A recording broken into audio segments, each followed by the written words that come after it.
Vamos começar? Vamos começar. Vamos começar. Bem-vindos ao Expertise Podcast número 7, minha gente. Rapaz, tá durando, hein? Mas já?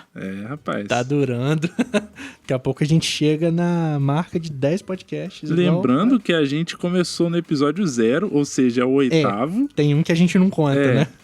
E teve um que foi dividido em 2 partes. Sim, sim. Então, se for contar que são 2 episódios diferentes, estamos no 9. Não, é o 7 mesmo. Porque o de 2 partes é o 2 e o 3. Ah, tá de separadinho. Tá, não é o 2 parte 1 e o 2 parte 2. Então tá bom, então. É o 2 e o 3, porque... Mas enfim, Entendi. a gente vai falar desse programa depois. Da hora. De qualquer forma, a gente tá aqui hoje no estúdio do Daniel Leal. A gente fez uma configuração diferente aqui pra gravação. E tá bonito, tá? Tá legal. Tá legal. Hoje a gente montou uma estrutura aqui diferenciada pra poder receber esses ilustres meninos. Diretamente da cidade de Muqui, no Espírito Santo. É isso aí. Antes da gente começar e continuar falando, vamos nos apresentar, né, galera? Que pode ter gente chegando agora. Eu sou o Lucas Escardua, host do Expertise. Olha que bonito. Caramba, ficou bonito isso aí, hein, cara. Eu sou o Daniel Leal. Eu sou Gregory Machado. A gente faz parte do Estúdio Santo. Pra você que não nos conhece ainda, o Estúdio Santo tem aqui o Expertise. E se você quiser conhecer um pouquinho mais sobre a gente, sobre a personalidade, coisas que a gente gosta, que a gente faz, que a gente participa, é só ir lá no feed do Estúdio Santo que tem as postagens lá individuais, a fotinha de cada um, com uma explicaçãozinha de quem é cada pessoa e você vai ficar mais por dentro da nossa vida. Caramba. Sim, nós botamos a cara lá no feed do Instagram, né? Nos apresentamos. Legal. Vai conhecer o íntimo de cada um. Exatamente. É isso aí. O meu não. Mas aqui, a gente tá em Muqui gravando. O que nós viemos fazer em Muqui, Dani? Por que tá todo mundo aqui hoje? Hoje foi um dia especial porque a gente recebeu um convite muito bacana da galera da Associação Comercial pra gente vir falar um pouco sobre o estúdio e conhecer a galera da Associação Comercial lá. Legal. A Fernanda e a Fabiola, que receberam a gente super bem. Deixou a gente assim super à vontade para poder contar um pouquinho sobre o estúdio e falar sobre economia criativa. Depois vocês podem também conferir no Instagram deles lá, no Instagram da Associação Comercial ACE Muqui. E é isso aí, gente. Legal demais. Abraço as meninas lá.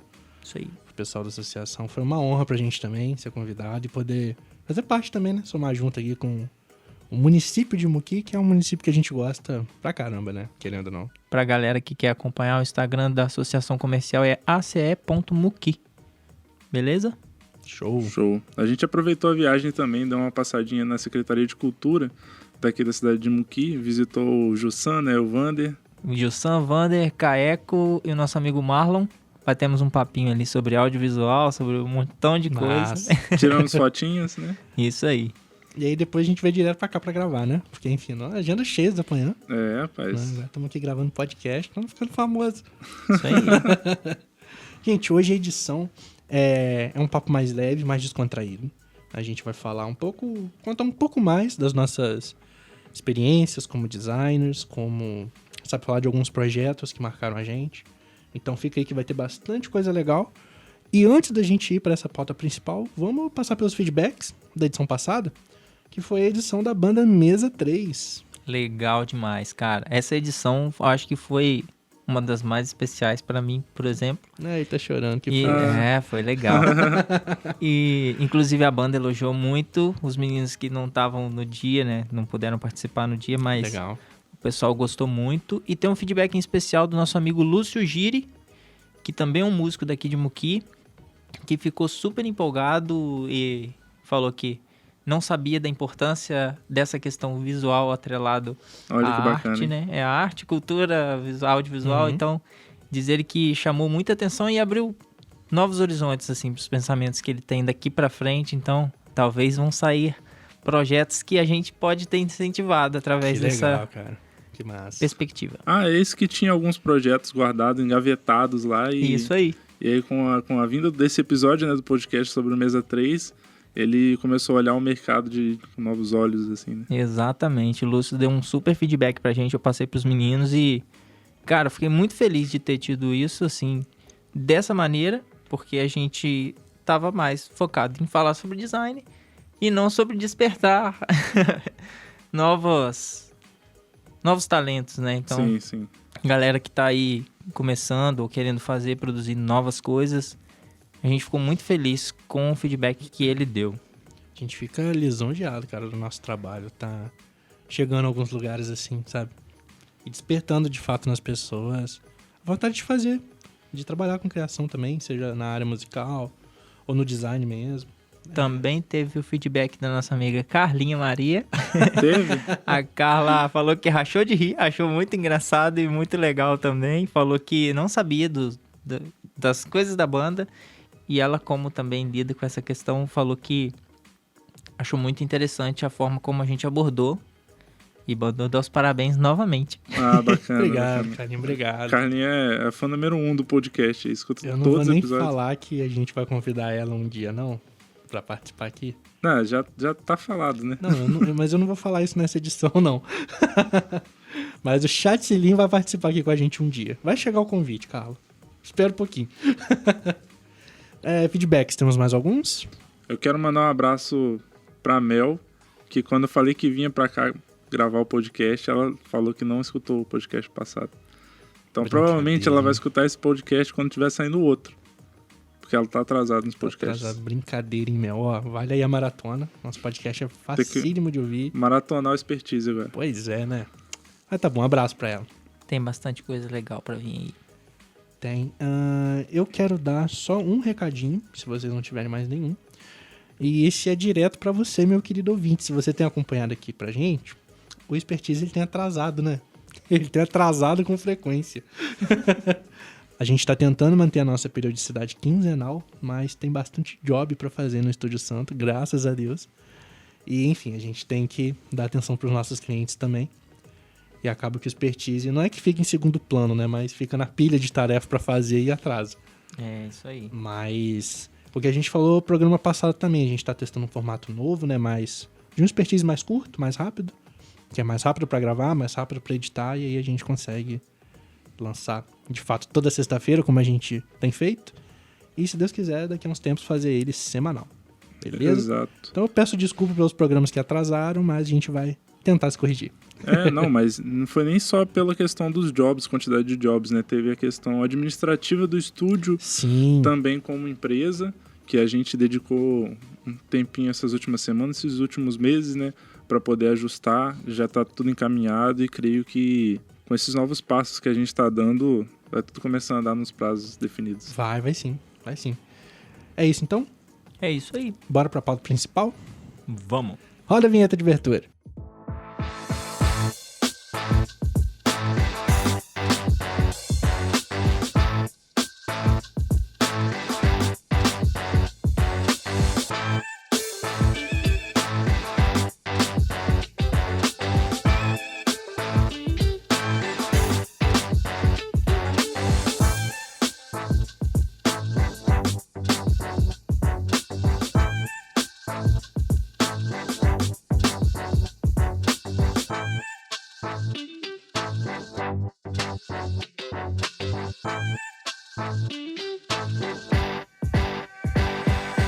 Hoje a ideia aqui é fazer um papo mais livre, mais solto, pra gente contar mais um pouquinho das nossas experiências e principalmente das nossas inspirações, seja de projeto, de profissional, enfim. Falar mais sobre a gente mesmo, né? Só que a gente já fez um programa, na verdade 2 programas, contando sobre o nosso início de carreira, que foi o programa 2 e 3, né? Foi isso aí.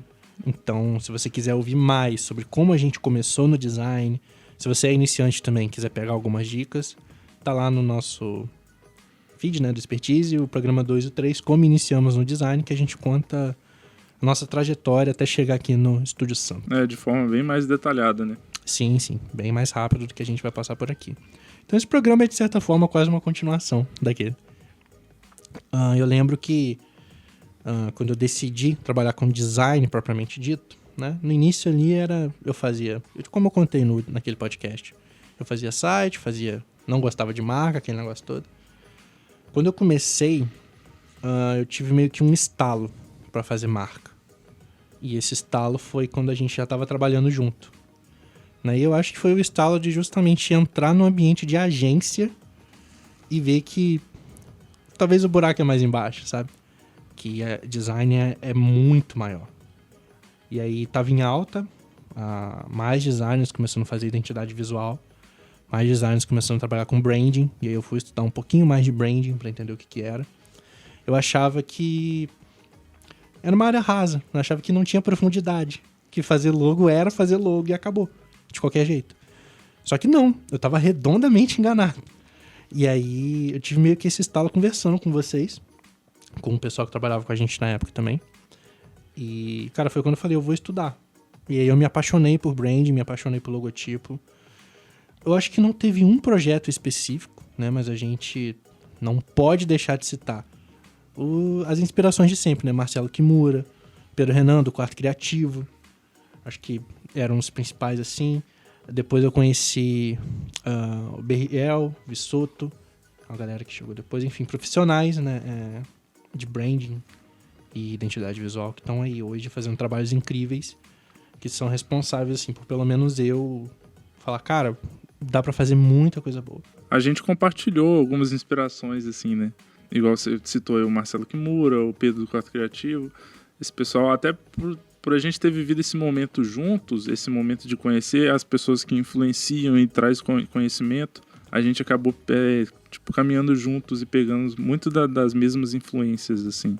Mas só que a gente também teve alguns projetos que a gente acabou aprendendo mais com esses projetos.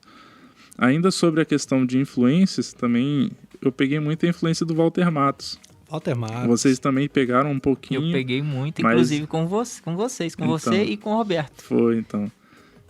Quando eu conheci o canal do Walter Matos, na época eu caí de cabeça assistindo todos os vídeos que tinha lá. Eu achava incrível como ele destrinchava os posters de filmes, então teve um eu ficava... que ele fez do pôster do Doutor Estranho. É, muito legal, velho. Rapaz, aquilo ali é uma aula de grid que você não encontra em lugar nenhum. É muito legal. Fundamentado, sabe? E isso acaba entrando como um ciclo, né? Porque se você pesquisou o Walter Matos, viu o que ele fez, e aí você vai pesquisar outros posters de filmes e, consequentemente, você encontra outros designers que também fizeram, quem criou aquilo, por que criou daquela maneira, e aí a gente vai caindo nas referências, nos estilos de trabalho que cada um faz, né, e produz.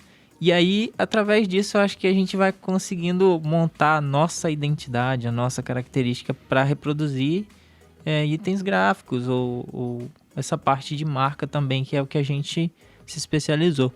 Você passa a conhecer diferentes técnicas também, né? Porque, por exemplo, nesse exemplo, né, que você deu, né, o Walter Matos, ele faz as coisas de um jeito, e a gente vai lá e aprende com o Walter Matos, acha muito legal, aí pesquisa, aí descobre outro designer, mas só que esse outro designer ele segue uma outra linha de raciocínio que também funciona e que é diferente da do Walter Matos. E assim você consegue ir somando experiências que não são suas para aprender com elas e montar a sua própria identidade, né? O seu próprio estilo de fazer as coisas. Acaba gerando pra gente vertentes diferentes para trabalhar.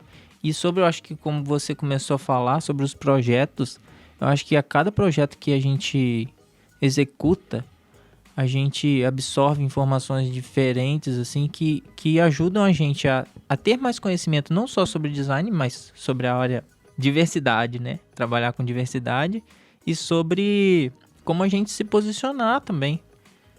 Isso acho que agrega muita informação pra gente, assim, de conhecimento e ajuda a gente a ter muitas referências para começar a criar coisas novas, né? Tipo, começar a surgir realmente as novidades, assim. Seja em estilo e seja até na questão do... Eu acho que design tem muito essa questão do feeling mesmo, assim. Quando você tem muita referência, eu acho que um exemplo claro disso é o Wilson, que a gente conhece, que tinha a agência Arte Causa. O Guilherme, que é um cara que já viu tanta coisa que às vezes bate o olho e já sabe qual referência procurar, o que pesquisar e torna o processo muito mais ágil, né? Essa questão de referência, a gente citou aqui algumas, né? Mas a gente não pode esquecer, tipo, aqueles vários profissionais do Behance que postaram projetos lá, que a gente curtiu, gostou e trouxe pra trabalhar, mas a gente não lembra o nome deles. Eu lembrei do Ricave, eu não lembro do primeiro nome dele. Não lembro se é José Augusto. Se não é, me perdoa. Mas o sobrenome é Ricave. É um cara mais recente também, que faz uns projetos incríveis. Enfim, Behance é Behance, né? É um celeiro de inspiração. É só você filtrar bem o que você tá vendo. Eu falei do pôster do Doutor Estranho, do Walter Matthau, porque eu sempre fui muito fã de filme, né? Cinéfilo propriamente dito. Filme, série de TV. Gente, eu sou o estereótipo do nerd. Se você ver a minha foto... Tá ligado o Comic Book Guy dos Simpsons? Aquele cara que vende quadrinho? Eu tô igualzinho. Usa óculos, é gordo, tem um cabelo pra trás, amarrado, enfim. Mas aí o que acontece? Não é verdade? Eu tô olhando e te julgando, velho. Eu sei disso. Mas aí... Você tem que dar uma pesquisadinha, né? Essas autocríticas aí. Hoje eu tenho consciência que eu sempre tento, nos projetos que eu tô fazendo, trazer algo de cinematográfico, vamos dizer assim. Em que sentido? Não necessariamente no audiovisual, porque a gente faz pouco projeto de vídeo. Mas eu tô fazendo uma marca, e a marca da Melanie que a gente fez, uma marca de uma outra cliente que a gente fez junto com a Celso, e estamos para entregar agora, ela tem um pouco disso. Claro, tem toda a conceituação de logo que a gente sempre faz, de branding que a gente sempre faz, mas tem uma pegadinha ali nas imagens, nas cores, sabe, no pattern, que eu consigo... É difícil de explicar, mas eu consigo ver e sei que eu tirei aquilo, por exemplo, de um color grading de um filme que eu assisti, sabe? Tirei aquilo de um livro, sabe? De uma diagramação de um livro diferente que eu vi. Então é muito interessante, pelo menos pra mim, conseguir identificar essas influências. Por mais que elas não sejam tão claras, mas elas estão lá, e eu consigo ver isso. Eu consigo ver, por exemplo, quando eu tô tratando uma foto para um post, que eu vou mexer na cor, por exemplo, que eu vou mexer no fundo. Eu tava até fazendo uns estudos uns tempo atrás, né? De color grading, de composição, e eu vi que é muito visual. É muito visual. E aí a minha maior referência nesse campo é o Zack Snyder, diretor de 300, de Watchmen, do famigerado Batman vs Superman. É um cara que tem um estilo visual, assim, como diretor, incrível pra mim. Me influencia muito, né, nos projetos que eu consigo implantar isso. Nos projetos que eu tenho abertura pra fazer coisas mais assim. Até o do Facim, querendo ou não. Uhum. O do Facim é total, porque eu e o Lucas, a gente conversou quando a gente tava concluindo o projeto. E quando a gente definiu a paleta de cor, foi um complementando o outro. Foi. Aí depois a gente mostrou pro Greg, o Greg já bateu o martelo. E quando a gente começou a parte assim, já da comunicação do festival, depois de tudo aprovado, a gente viu o quanto aquele processo de estudo anterior e aquela paleta de cores fez sentido pro projeto. Uhum. Assim, foi muito legal, velho. Pra galera que quiser acompanhar também, o Instagram do Facim já tem muita coisa nova saindo sobre a identidade nova também e novidades sobre o evento. Mas falando, como você falou, Dani, de paleta de cor cinematográfica, né, por exemplo, o que é isso, né, pra tentar dar um exemplo visual pra quem tá ouvindo a gente? Vamos dar o exemplo da paleta de cor, que eu acho que é mais fácil. É quando você usa cores que você vê aquelas cores em movimento. Você escolher uma paleta de cor pra um logo, beleza, você vai escolher 2, 3 cores, vai fazer o shading, né, o tinting, né, que é as mais escuras e as mais claras, dentro da tonalidade. Mas nem sempre aquilo ali se aplica num vídeo quando você for animar logo. Nem sempre aquilo ali vai ficar bonito em outras aplicações audiovisuais. A paleta do Facim é uma paleta em movimento, porque ela não tem 2, 3 cores. Tem 8, 9. Tem. É uma paleta grande. E aí, com os outros elementos da identidade que a gente criou, nas fotos, a própria tipografia, quando a gente faz a adaptação para vídeo, que foi o que a gente fez, né? Você dá mais vida. Até porque a gente hoje já tem um motion que tá muito em alta, então quem já faz o processo de criação de marca já estão se preocupando mais com essa questão de como a marca ela vai se comportar visualmente falando em movimento. A galera já pensa na animação do logo também. Motion é cinema total, cara. Totalmente. É total. Então... Tanto em formas quanto em movimentos, mas se você quer algo mais tranquilo, movimentos mais calmos, se você quer algo que seja impactante, que cause uma adrenalina em quem tá vendo, uma emoção mais forte, aí você trabalha movimentos um pouco mais dinâmicos, mais rápidos. Tudo envolve uma série de coisas que é muito maneiro, cara. E a linguagem do cinema é assim. A gente tá falando do cinema porque foi o assunto que eu puxei. Mas eu acho que você principalmente liga esse lance do cinema porque eu acho que como base, né, como você mesmo falou, você traz muita coisa da sua carga de seu portfólio, por exemplo, é muito feito com base em filmes, em coisas que você assistiu. Eu acompanhava muita coisa relacionada no site Design Nerd. E do site Design Nerd eu captei muita coisa sobre estilos. Então eu ficava vendo estilos, como que era, principalmente para design musical, porque era o que eu me identificava mais. Mas aí eu pude perceber que o cenário alternativo, eles usavam certas coisas, o cenário que trabalhavam algo com coisas mais calmas, músicas mais calmas, eles já trabalhavam uma pegada mais leve, e isso vai ajudando a gente a ter boas referências e saber colocar elas nos devidos lugares, né? O engraçado é que você olha, no caso, o meu portfólio, você segue mais para esse caminho mais lógico, assim, de grids e tudo mais, justamente por causa da referência do Walter Matos lá no começo, lá atrás, sabe? Porque antes disso, para mim, design era algo muito expressivo, né? Eu colocava uma cor aqui que eu escolhia no momento que eu estava me sentindo bem e tal, e não tinha muita lógica por trás disso. E aí, quando eu encontrei os vídeos do Walter Matos, existe uma lógica para isso estar posicionado aqui, para essa cor estar contrária a essa, Então eu comecei a ver o design muito mais como uma matemática, como uma série de decisões importantes, do que como uma forma expressiva de arte. E foi aí que virou a chavinha para mim. Eu falei, tá, então as coisas têm embasamento, não é só vou fazer isso aqui dessa forma e tal. E é legal o Greg falar sobre isso, porque, querendo ou não, é um equilíbrio dessas coisas. É a parte técnica toda elaborada de saber utilizar e ter grids de posicionamento, mas também tem um lado da emoção que a gente trabalha com cores, né? Então, e pegando esse gancho, veio a outra referência minha que virou a outra chavinha e falou, tá, a parte do design ele também pode emocionar, ele também pode impactar a parte emocional das pessoas, assim, a vida das pessoas. Foi quando eu encontrei o projeto, acho que é RB5 Vinícola, o nome do projeto que tá no Behance, que é do Victor Vaz. Você me mandou esse projeto. Você lembra, né? Porque você vai passando o projeto inteiro, ele é todo um projeto com decisões gráficas e escolha de cores, tudo embasado, bem definido, assim como eu aprendi com o Walter Matos no começo.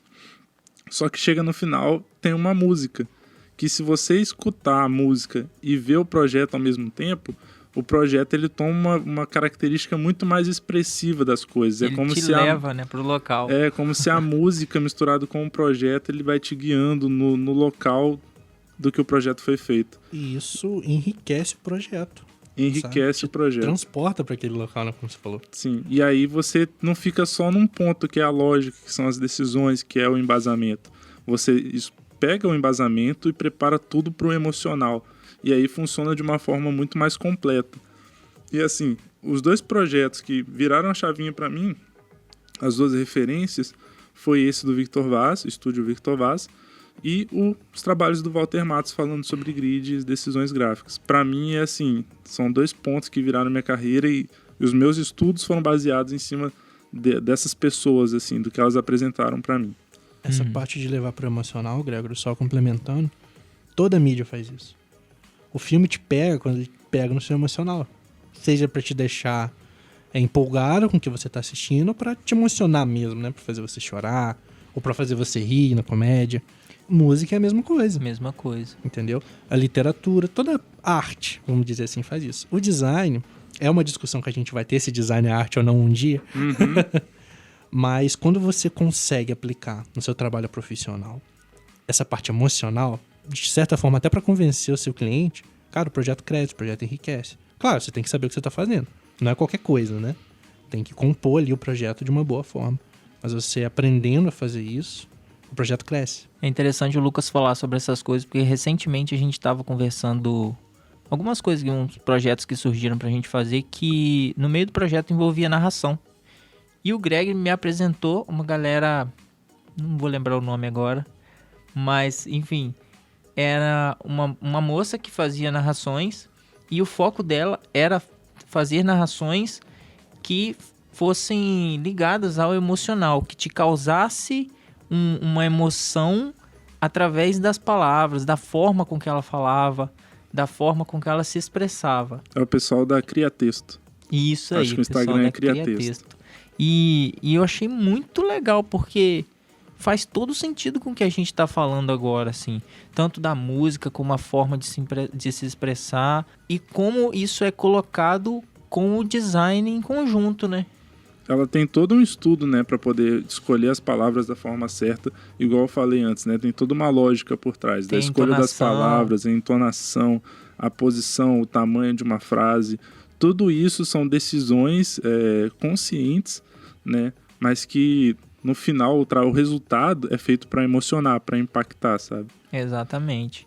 E voltando naquela questão das influências que a gente sempre teve, uma das coisas que mais me despertou, assim, coisas sobre novidades, sobre criar coisas diferentes, foi quando eu via no Design Nerd a galera fazendo uns projetos, assim, coisas surreais, fictícias, mas que tinha toda a base de conceito, todo o estudo por trás daquilo, às vezes em representar um novo quadro da Mona Lisa, por exemplo.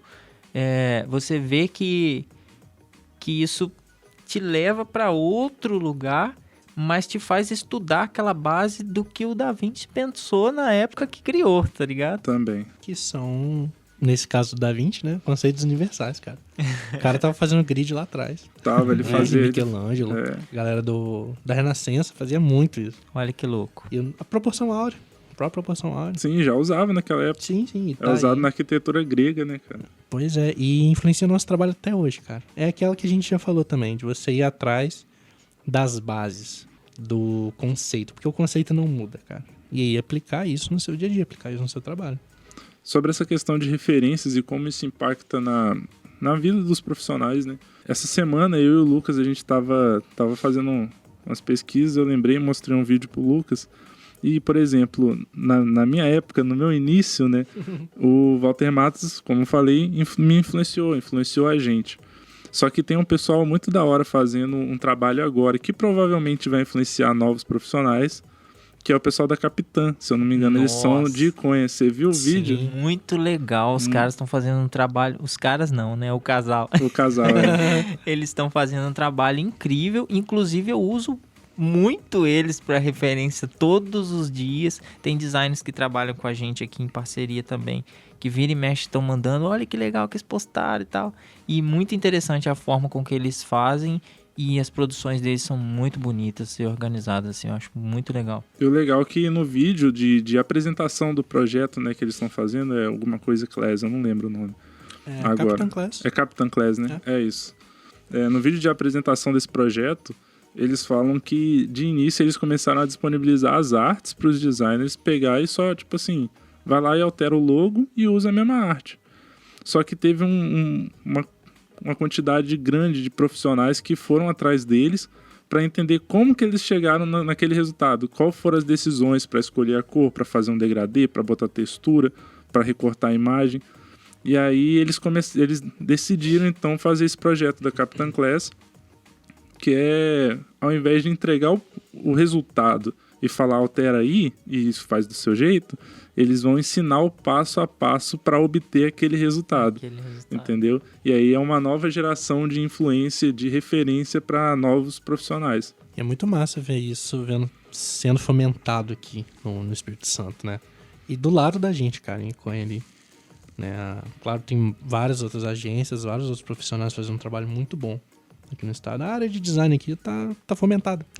Sim, tá bacana. Tá quente, tá legal de acompanhar, de ver a evolução dessa galera. Querendo ou não, um trabalho vai influenciando o outro, né? E é legal que, assim, não tá focado em si mesmo, sabe? No autocrescimento. Tá focado em crescer, mas em levar quem tiver por perto junto e fazer crescer todo mundo, sabe? Comunidade, cara. Fazendo isso, a gente valoriza o design como um todo. Uma profissão que já é tão desvalorizada, se a gente ficar competindo entre a gente, cara... Valoriza o mercado, valoriza os profissionais. Cara... Valoriza o comércio, né? Porque vai estar ganhando com isso, com também, peças bonitas e pensadas, né? Você pega, sei lá, vou dar um exemplo aqui, a medicina. Quantos médicos não formam por ano? Ah, mas dá muito dinheiro. Beleza, mas você não vê médico um tentando puxar o tapete do outro. E eu, pelo menos, nunca vi. Eu não sei argumentar porque eu não sou médico. Não, também não sou não. Tô falando do que eu nunca vi, entendeu? Você não vai num escritório de um médico, eu pelo menos nunca fui um médico, falar mal de outros. sabe? Você tendo ido ou não também. E a gente, como design, como estúdio de design, a gente não pode fazer isso, cara. Tá todo mundo junto aqui. Obviamente, cada um tem seus clientes. Somos, querendo ou não, concorrentes, né? Mas a área é uma só, cara. Mas se o mercado cresce, todo mundo cresce. Se o mercado cresce, todo mundo cresce. Exatamente. E é aquele fato, se eu trabalho bem e alguém que é meu concorrente vê o meu trabalho e acha interessante, vai querer fazer um trabalho naquele nível e querer melhorar ainda mais. E isso ajuda o mercado de designers, né? A buscar novos ares e um patamar acima, outro patamar. Subir o nível, né? Subir o nível das artes. E hoje em dia é tão fácil. Tipo, sei lá, a gente vê um cara de motion, freela, legal. E a gente quer trabalhar com ele, a gente consegue contratar ele. Sabe? Com certeza. E ele faz um trabalho bacana, a gente faz um trabalho bacana, a gente divulga os nomes dos dois, sabe? Do estúdio do freela. E assim vai. As pessoas se ajudam, né? Os profissionais se ajudam. Todo mundo ganha. Todo mundo ganha. Eu acho que o exemplo mais vivo disso, assim, que eu levo desde sempre é o Kimura, que fez aí os cursos que estão formando profissionais incríveis. Vale um episódio só sobre o Kimura também. Sobre o Kimura. A influência do Kimura na nossa geração. Na verdade, só sobre a panelinha, né? Só sobre aquele grupo... Não é uma panelinha, panelinha é uma no bom forma sentido, é uma forma de dizer, né? Que é o Kimura, que é o Pedro, que é o Walter Matos. E aí tem um monte de designer ali que... A Diana Coi, a Renata Carai. É Caraí, né? Caraí. É Renata Caraí. Coitado. É que eu sempre confundo. Desculpa, Renata, desculpa. O Papai Designer. São profissionais muito bons. A Bat Brains tem uns trabalhos também que, ó... Também. São profissionais muito bons que produzem coisas muito boas pro mercado e pra comunidade e que é legal ver a relação entre eles. Sim. Sabe? Que um comunica com o outro. Eles trabalham juntos também em alguns projetos. Em alguns projetos eles se misturam, se conectam e às vezes estão separados de novo. E sempre levando conteúdo para quem está começando na área e também quem quer se profissionalizar. E você vê que eles se preocupam muito em que tipo de profissional o mercado está formando. E acabou que eles criaram uma forma de formar profissionais bons, exato, né? Bons profissionais. Exatamente. É interessante pontuar aqui que criatividade é sobre referência, né? Criatividade não é algo que... Acho que a gente já falou sobre isso. Criatividade não é algo que você nasce com, é algo que você exercita e melhora em si. Quanto mais referências você tiver, quanto maior for a sua biblioteca de referências, mais a chance de você ser criativo, né? Você deu o exemplo aqui do Guilherme, que ele tem muitas referências e por isso, quando ele bate o olho em alguma coisa que ele precisa desenvolver, ele já sabe para qual caminho, qual estilo, ou pelo menos tem uma grande coleção assim que ele pode escolher as melhores, tomar as melhores decisões. E aí, o importante é ter uma quantidade, uma coleção muito grande de referências para você tomar as melhores decisões e, né, referências como profissionais igual o Kimura e todos os outros que a gente citou aqui. É importante para você ver a forma de trabalhar de cada um deles e coletar o melhor de cada um e fazer a sua própria, sabe? Isso aí. Eu acho que ser autêntico, apesar de tantas referências e o padrãozinho de cada um, de formar os profissionais, né, que estão chegando agora no mercado, tipo, esse aqui é filho do Kimura porque né, sabe trabalhar igual ele, fez o curso e trabalha igual ele. Mas vai lá, aprende com o Kimura, mas aprende com o Pedro, aprende com o Papai Design, pega um pouquinho de cada um e o melhor de cada um e cria um jeito novo de trabalhar, seja um profissional melhor que ele, se possível, sabe? Aperfeiçoa, né, aquilo ali para gerar uma nova forma e ensinar mais pessoas. É um ciclo sem fim, né? É um ciclo. O estilo individual de cada um vai vir dessa interseção de referências. Se a gente faz projetos separados, fica muito claro o estilo do Gregory, o estilo do Daniel, o meu estilo. Agora, se a gente junta, né, dá pra ver a mistura. Dá pra ver o Estúdio Santo assinando ali e assim acho que é com qualquer um, cara. Legal falar nisso tudo, que eu acho que uma das coisas que me ajudou muito no processo de criação, até o que eu faço hoje, assim, foi pegar artes que eu achava muito interessante e tentar fazer elas. E aí, no meio do caminho, eu descobria como aquilo era feito, mas eu também descobria maneiras de criar outras coisas que me levariam a um resultado parecido ou até melhor que aquilo. E isso, quando eu atinei pra isso, foi um boom, assim, na cabeça pra para possibilidades infinitas, porque te ajuda muito, cara. A gente tá falando aqui de influenciadores, né? De pessoas que influenciaram a gente, mas a gente aqui no estúdio passou por uma experiência essa semana da gente se ver influenciador também. Da gente começar a ser influência pros outros. E aí eu tô falando no estúdio, né? O trabalho do estúdio. Já tinha acontecido outras vezes, né? De outros designers elogiarem nosso trabalho e falarem mesmo que a gente é referência pra eles e tal. Só que a gente viu essa semana, foi quase um plágio. Mas eu não vou citar aqui os envolvidos, né? Mas teve um projeto que nós fizemos. Vale citar que eu acho, né? Foi o projeto da Chris Cakes. Nós até fizemos podcast também. Que outros profissionais usaram muito da nossa base conceitual pro projeto.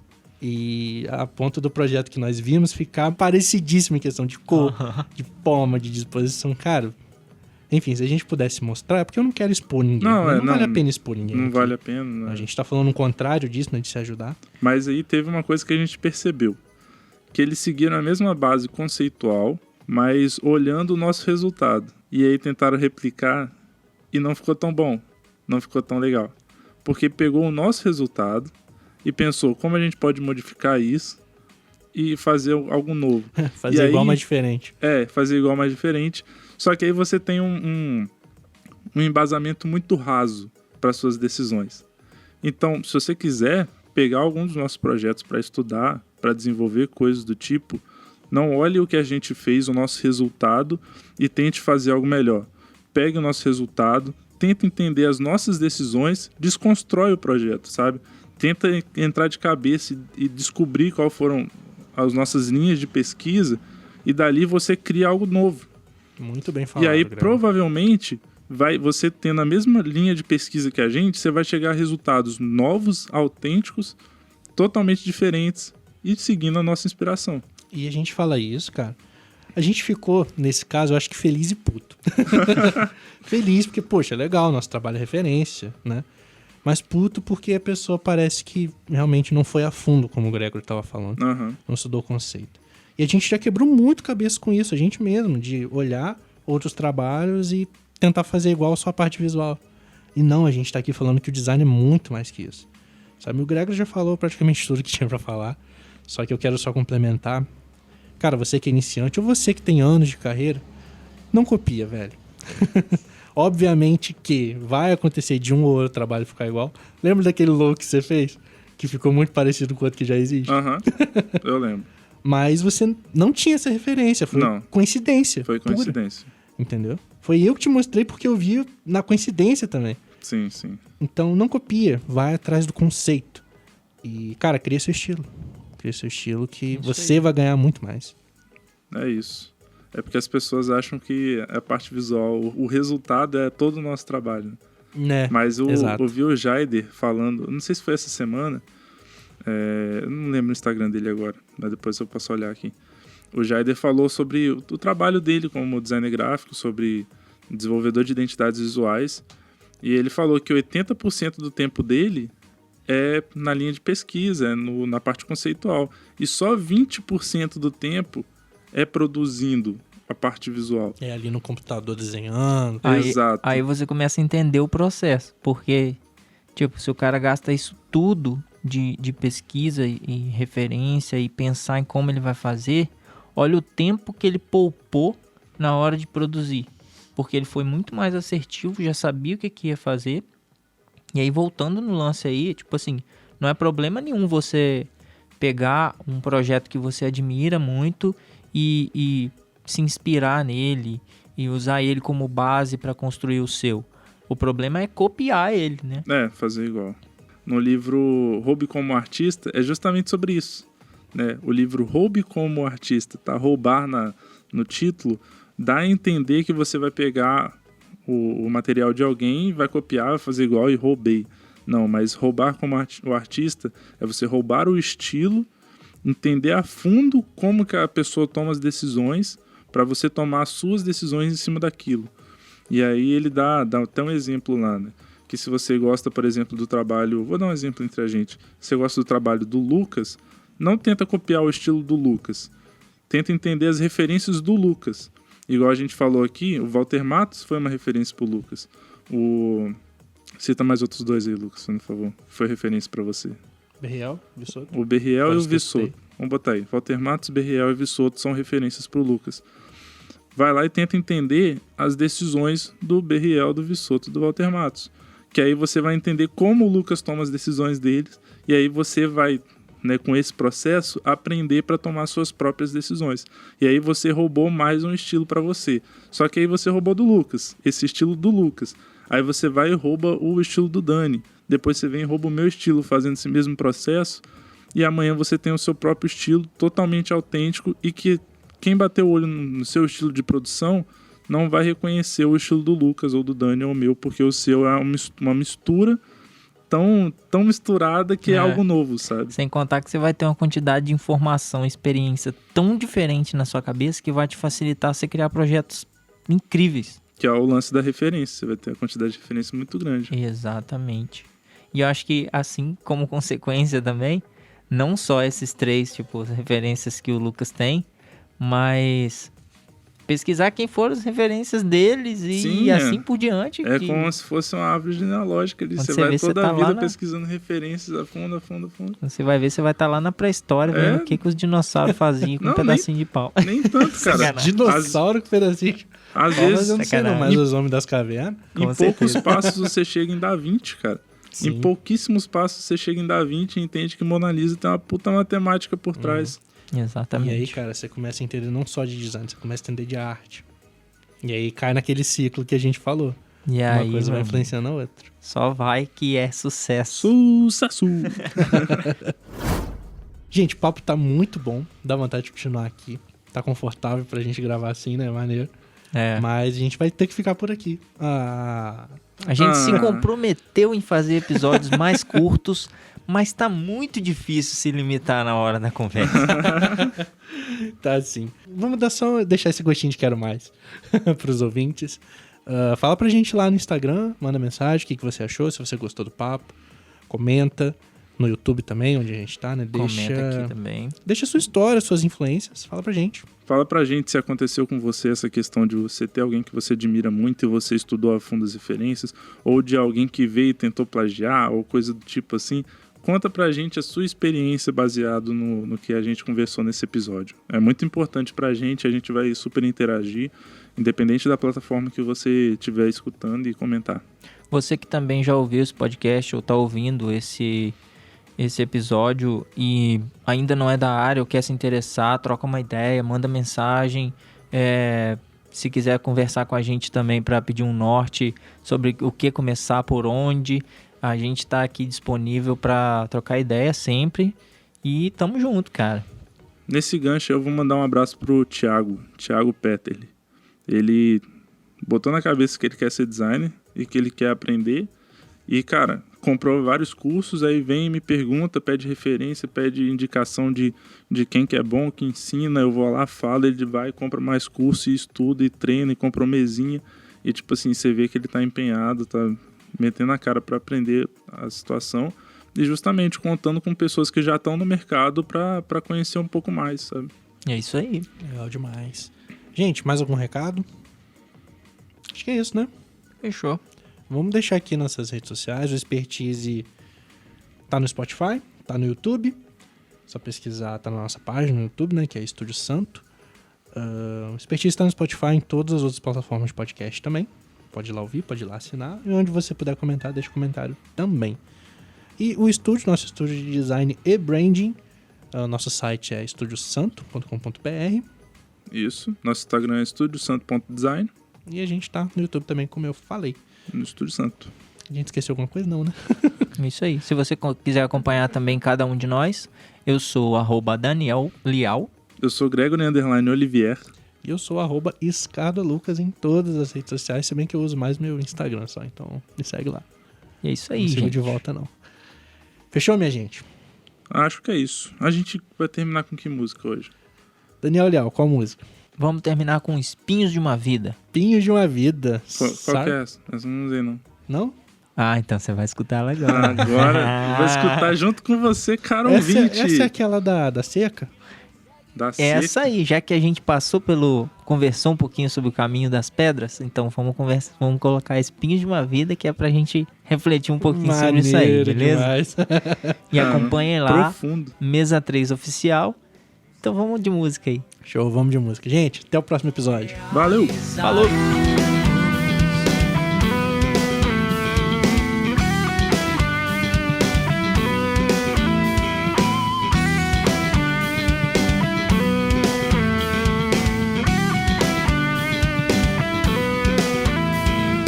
Busca encontrar uma rosa tão bela e impossível de se admirar.